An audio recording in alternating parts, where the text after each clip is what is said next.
That's next. First time for Countdown's latest list of nominees, the worst person in the world. Ron DeBillo, denouncing the New York Times for putting the JFK pipeline pipe dream terrorism scare Sunday on page 37 instead of page 1. He even showed the front page. Well, the top half of the front page, anyway. No, I'm not making this up. You see it. This is not the Colbert Report. This is the factor, and this is the fact. We know that. The Colbert Report is entertaining and occasionally factual.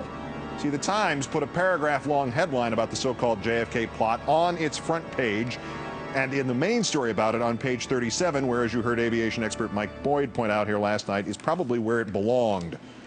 No wonder Billow only showed the top half. So when he said, "No, I'm not making this up," what he really meant was, "So I am making this up."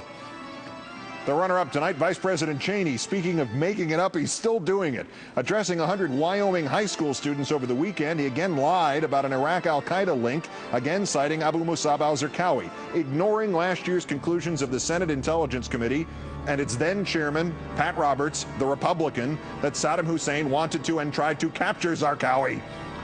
Reduced to telling it to 100 high school kids? Before this is over, the vice president may start going door to door asking if anybody wants to hear a story.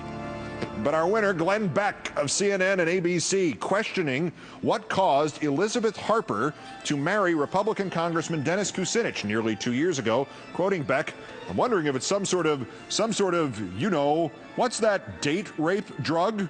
What would be the drug that would be just powerful enough to make you not really realize that you're making out with Dennis Kucinich? I was thinking cyanide. That would be the only thing that would really dull the senses enough. Even then, your dead body would be like, Dennis Kucinich has his tongue in my mouth." Now that's wit, huh? It's as if Shakespeare were living in our times. Glenn Beck, today's worst person in the world.